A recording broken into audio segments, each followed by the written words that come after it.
anticipated. It's to control and make sure any unanticipated events don't happen.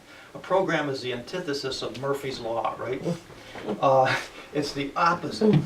So what it does is annihilates every other possibility that could happen in the world and force this one outcome that we want to happen. That's what your computer does. If you want to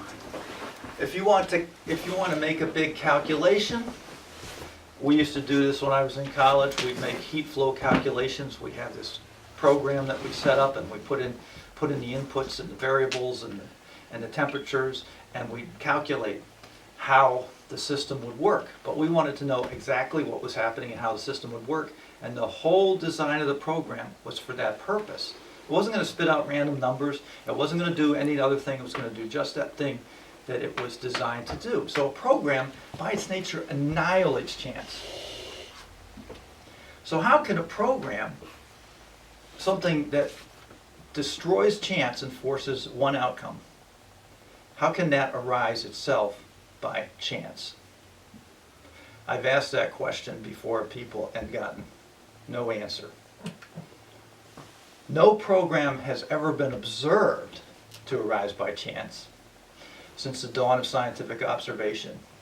However, we've had routine observations of programs arising by intelligent design. Routine, happens all the time.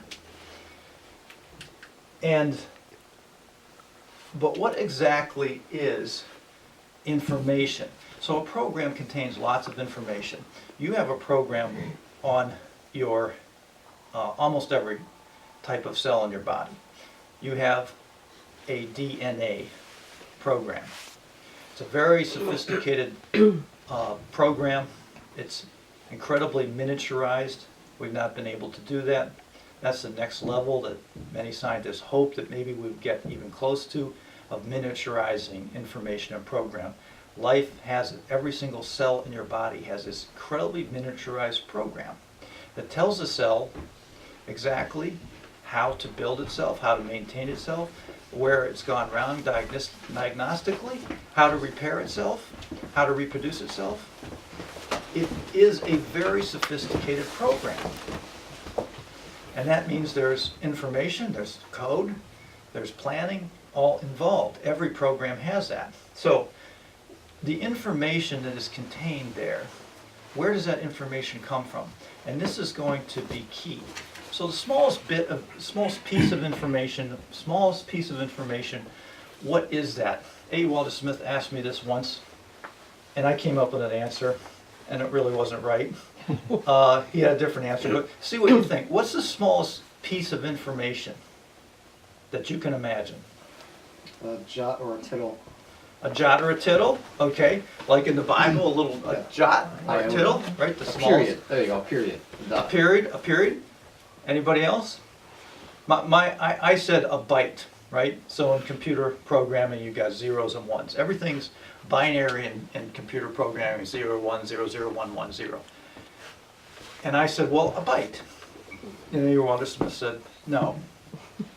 The smallest piece of information is a surprise effect.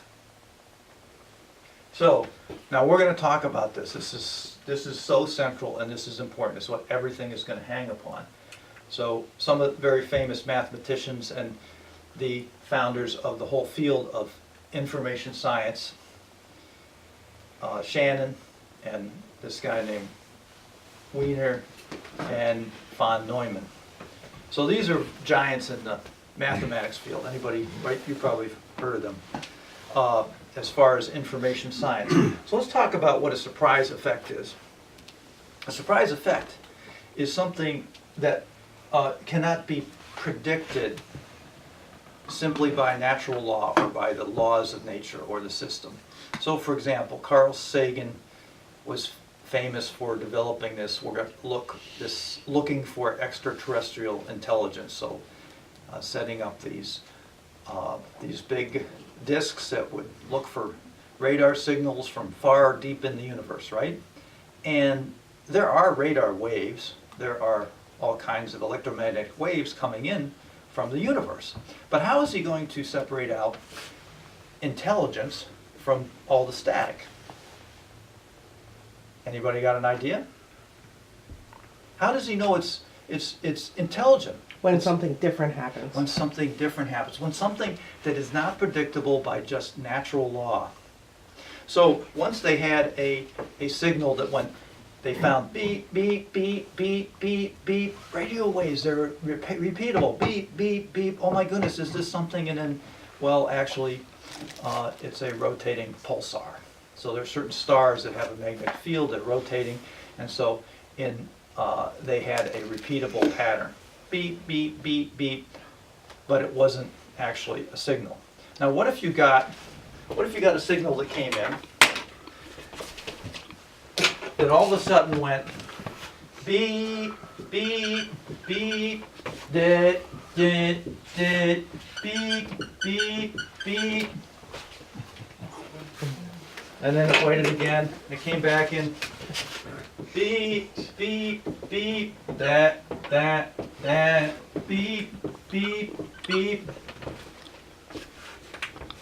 Is that something that can be created by just natural processes? The answer is no. So now they would say, why, my goodness, somebody's trying to communicate something. There's intelligent life out there. Because this doesn't happen by natural processes. By definition, it's a surprise. Oh my goodness, it's a surprise. And if you see some of these movies, of course, these people are looking out there and it's like, my goodness, whoa, what have we got here? Of course they're surprised. Because it's unique. It's different. It's recognizable as something that's doesn't naturally and normally happen just by the laws of physics and chemistry. And you recognize this? Do you recognize what this, what this SOS, right? 3 dots is an S in Morse code, and 3 dashes is an O, and 3 dots is an S. SOS. So what does SOS mean? Save our souls. Well, this is short for save our souls. We're in trouble. I'm a plane, I'm crashing, rescue me, help me, right? Now, the other thing about surprise effect, we're going to talk a little bit more about this. This is so important. The basic nature of information, the smallest unit of information, is actually not determined by natural law. It's a surprise. It's something that rides on it. So, we already had that. So we're going to talk about, so in Genesis 1, 3, 6, 9, 20, 24, the verses say, then God said, and it was so. So God is speaking some kind of code, some language. He's putting the information in, and that is what makes the difference. John 1:1 says, in the beginning was the Word, and the Greek word for that is logos. And the Word was with God, and the Word was God. God created everything through Him. Now Jesus is the Word, but there's a reason why the text doesn't say Jesus, it says logos. There's a reason for everything in the Bible. If you look at it long enough and you think about it long enough, you're going to find there's a reason that every single thing is specifically exactly the way it is. So what does logos mean? Anybody have an idea? Here's the Greek word. That's a lambda. You guys in fraternities or sororities might recognize a lambda. That's an not omega. It's omicron. That's a gamma, omicron, and that is a sigma. Okay? So logos. So what does logos mean? We get a root word logistics, logic. Let's say psychology, biology, right? So it's kind of a root for many of our words. But let's just take logic. So here's what the Greeks, by the way, John, the Roman Empire conquered Greece. If you look at Daniel and you look in history, the Roman Empire conquered Greece. But it's been said that Greece then conquered the Roman Empire because the Romans adopted the Greek language, the Greek culture, Greek art, Greek architecture, and even the Greek gods. It's pretty interesting.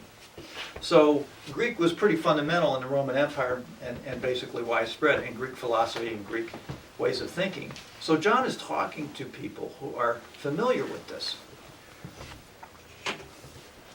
500 some years earlier, Plato, great philosopher Plato and Aristotle. Plato had this philosophy that basically there was a physical realm and there was an invisible realm. And the invisible realm, Plato thought, was much more important than the physical realm.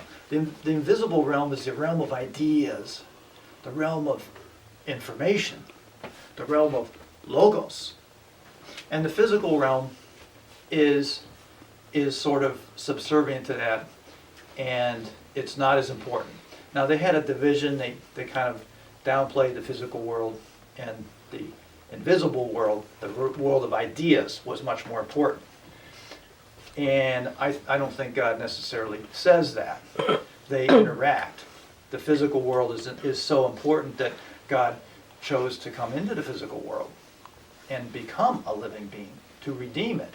But the Greeks had this idea that the invisible world, the world of idea, was most important. So when they were, and logos means really the idea, the information, the concept.